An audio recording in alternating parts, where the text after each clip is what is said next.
Question number 10, भू स्थिर जियो stationery कक्षा पृथ्वी की सतह से 36,000 किलोमीटर दूर होती है। इस कक्षा में घूमते एक उपग्रह में रखे एक यंत्र का द्रव्यमान 120 किलोग्राम है। यंत्र का भार बताएं। पृथ्वी की त्रिज्या 6,400 किलोमीटर है। तो देखो पृथ्वी की त्रिज्या कितनी दे रखी है, आरी 6,400 किलोमीटर, इसको बोल सकते हैं 6,400 गुणा 10⁻³ मीटर। ये पृथ्वी की त्रिज्या हो गई। और पृथ्वी की सतह से कितनी ऊंचाई पर, 36,000 किलोमीटर ऊंचाई पर एक भू स्थिर या जियो स्टेशनरी क्या है, सैटेलाइट पर एक यंत्र रखा हुआ है।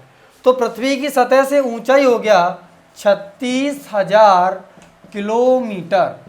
तो ये हो गया कितना, 36,000 गुणा 10⁻³ मीटर, इतनी ऊंचाई हो गई।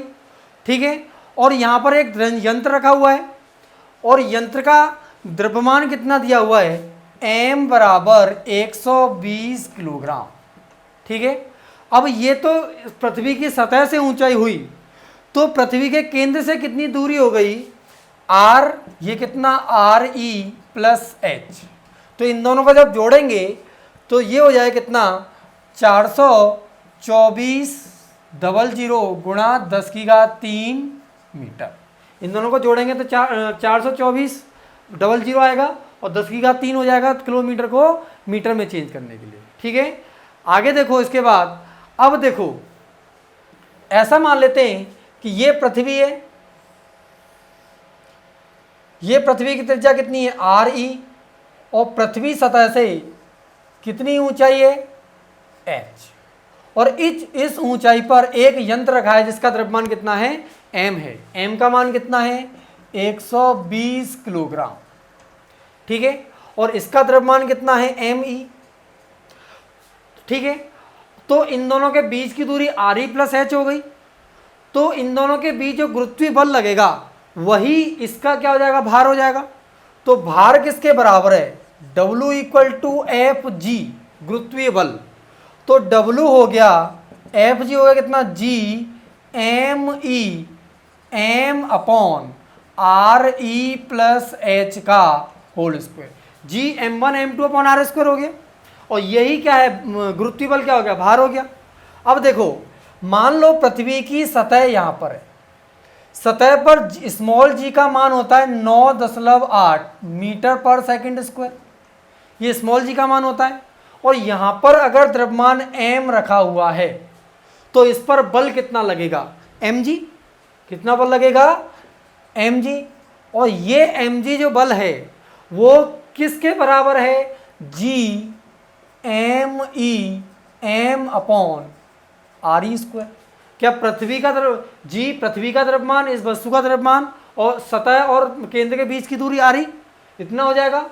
अब यहां से m से m को काट दें और g और re स्क्वायर का गुणा कर दें, तो यहां से gme कितना, gme कितना हो जाएगा, स्मॉल g re स्क्वायर।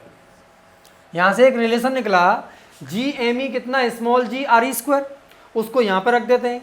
तो इसका भार हो गया W = gme की जगह पर स्मॉल g re स्क्वायर, और ये कितना है, स्मॉल m, नीचे कितना है, re प्लस h का होल स्क्वायर। अब यहां से देखो भार निकालना है, तो भार निकालने के लिए W = कितना रखेंगे, g re स्क्वायर। g का मान कितना, 9.8, re कितना 6400 गुणा 10⁻³ इसका स्क्वायर, और कितना m कितना 120, नीचे कितना है, re प्लस h कितना 424,00 गुणा 10⁻³ 424,00 गुणा 10⁻³ इसका कितना आ गया, होल स्क्वायर। 10⁻³ से 10⁻³ कट जाएगा, ये 00 यहाँ कट गए, तो W हो गया कितना, 9.8 गुणा 64 का वर्ग, 64 गुणा 120/424 गुणा 424, ये क्या बाहर निकल गया। अब देखो जब इनका गुणा करते हैं, इन सब का जब गुणा करते हैं तो ये निकल के आता है 4 8 1 6 8 9 6। और जब इन 424 का 424 से गुणा करेंगे तो ये निकल के आता है 1 7 9 डबल 7 7 6। और जब इनका भाग कर देंगे तो ये भाग निकल के आएगा कितना, 26.79 न्यूटन। तो ये लगभग कितना हो गया, 27 न्यूटन। तो इसका भार निकल के आ गया 27 न्यूटन।